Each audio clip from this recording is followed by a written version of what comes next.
Well, a very warm welcome to listeners to Radio Badminton and people watching on Badminton TV. And I have to say, a huge, enthusiastic crowd here for the press conference after Cross Country Day, enjoyed by one and all. And we have, obviously, in the middle, we have our leader, Laura Collett, having a well-deserved glass of champagne after a stunning round. Laura Collett.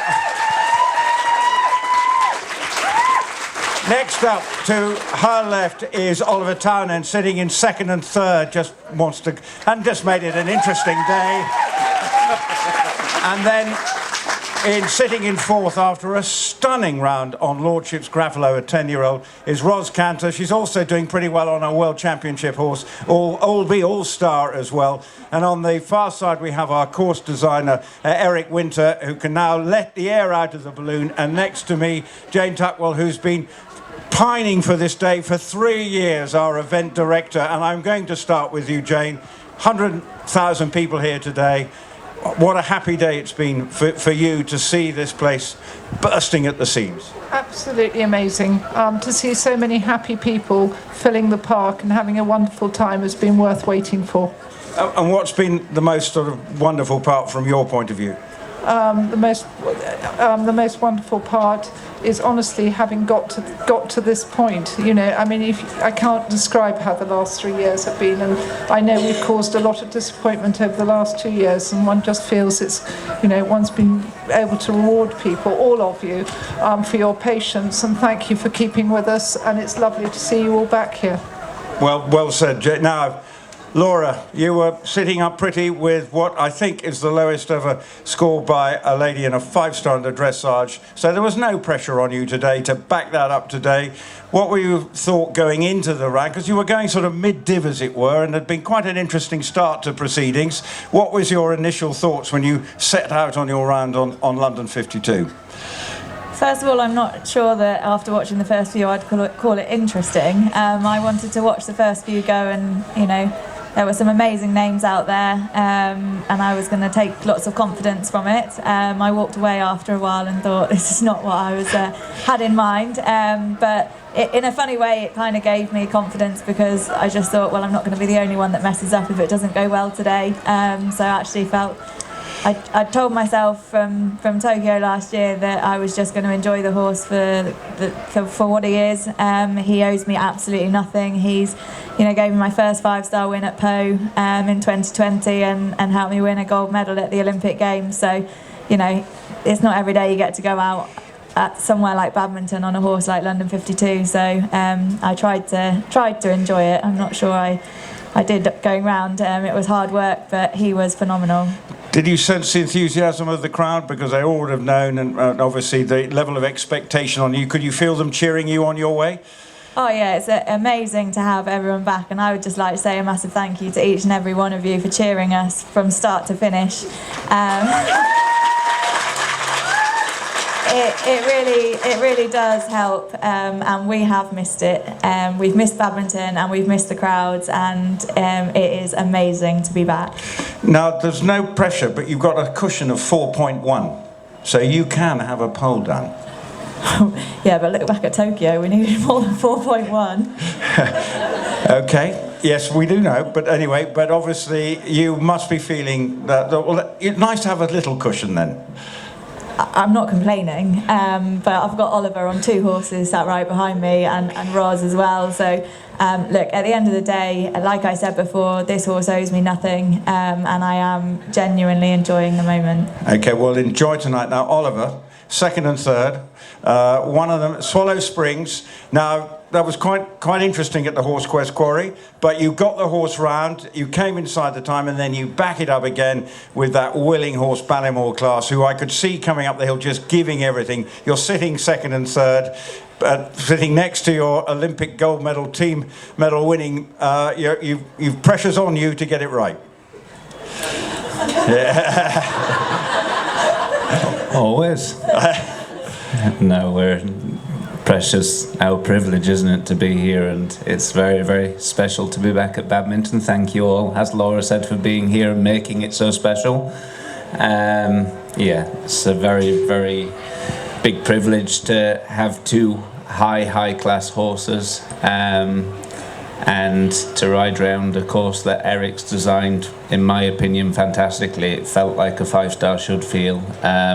You had to work hard, you had to get stuck in, and the class horses made it look easy and enjoyable, and the ones that were slightly below that made it look hard work, which to me is what top level competition in any sport should be. And I think the balance was fantastically right, so well done. Thank you very much. Talk about Swallow Springs. Obviously, Andrew Nicholson had him before, but you were excited about this horse, but he gave you everything in the end. Yeah, he did. Andrew Nicholson, Mr. Stickability. I know why now. I kicked for one more stride and it picked up. And I thought, he's done that before somewhere. I walked with Andrew about a month ago and he told me it'll win. So tomorrow will be interesting. Yeah, and he has got one of those looking glass things at home. So. Thank you anyway. Take that now. Bannymore class as well. Obviously, we know what this horse can do, and just you could see him coming up the hill, just saying, "I'm going to keep on trying." He's unreal. He actually worried me slightly in the warm-up. He went to boil over a little bit, and then he found 2 hunt horses. He's never been hunting and whatever, but they were both grey. And I stood them, walked him round them, and he just literally switched off from being off his tree. He found his 2 friends, or his comfort blanket, so I walked a 5-metre circle around 2 hunters for about 15 minutes, and he smiled and breathed, and then I said, "Come and meet me in the start box," which they did come across and meet me, and again, as soon as they were there, he settled, and then he went out the start box like he'd been shot at the backside again. I thought, here we go again. And he was a little bit keen, should we say, and a little bit cocky to start with. So I ended up taking a few distances that I didn't want. And it was a bit tricky to steer in huntsman's close. But once he settled and started breathing, it became a pleasure to ride again. And he's very, very cool to ride. I can take big distances, I can add strides. So you always feel as though you can see a stride, which makes you feel good and look good, hopefully. So, and then, yeah, on the way home, he tells you, okay, this is a long way now, but he lets you, lean forwards and give him a kick, and he sticks his head down, and as you said, he tries. He loves it. He absolutely loves Your it. attention, please. Hello. Stella Lampkin, make her way to the organiser's office as soon as possible. Okay, I can take a seat. That may be the code. But anyway, now I'll turn to Ros after that interruption. So, Ros, now Lordship's Gruffalo, sitting in 4th, a 10-year-old. I have to say, I'm never ears pricked from the moment you started this from this horse. Rewind. It's Stella Lampkin's parent. Anyway, it's been a brilliant day, Jane. And, but Stella's causing us a few problems at the press conference. Anyway, but Ros, let's talk about Lordship's Gruffalo. Just 10 years of age, but just what a potential superstar you have there. How exciting was that? And I know I saw you talking to Laura afterwards. Well, you were impressed as well, Laura, with what you saw. How much fun was it to ride this horse here around this park? It was genuinely a lot of fun. Obviously, being only a young horse, I didn't know what to expect bringing him out, and he hasn't seen many crowds before because the last year when he's been coming up 3-4 star, it's mainly been behind closed doors. But he loved it. He is truly an amazing horse to ride cross country. I've never sat on anything like it. He goes when you say go. You can add strides, you can take strides out.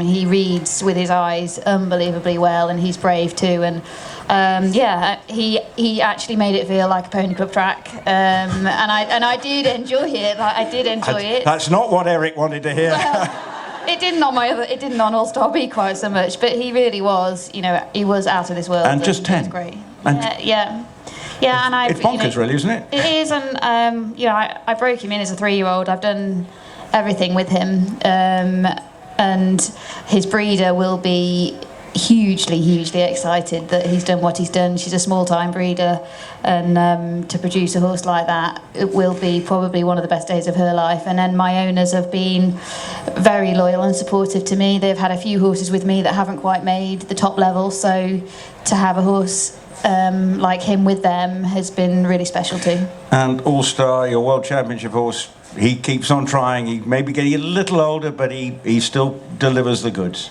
Yeah, he's an absolute legend.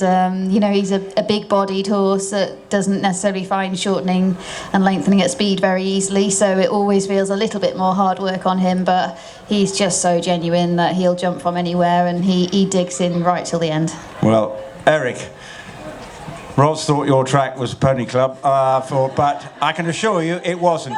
But what do your assessment of today, and obviously what Oliver said, you know, it was for the top class horses, they coped, but it was always going to be a test for the learning horses. It was an interesting day, wasn't it? I think it was, you know, I think the early horses went out very quickly, and then some mistakes were made, and then later on in the day it almost seemed that they just took a little longer, just a second here and a second there. The thing with 3 day in is that when you've got nearly 12 minutes, you've got a lot of galloping, and it's not necessary to absolutely rush your things. And I said on a few things with the course, which is about patience and riding the turn. Yeah, and then as soon as you start to rush that, then mistakes happen. And then I was so relieved to see Maxime Livio's horse stand up.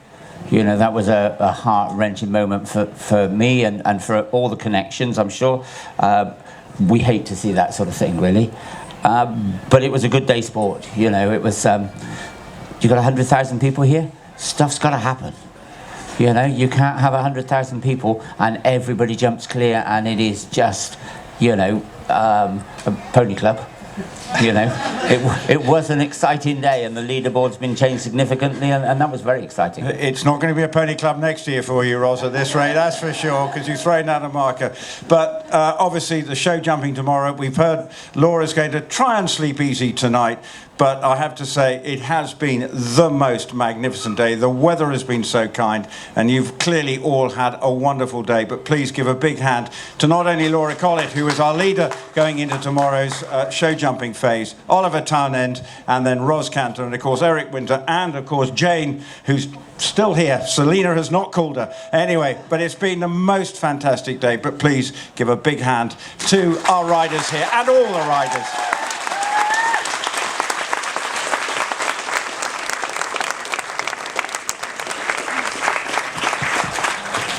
You're listening to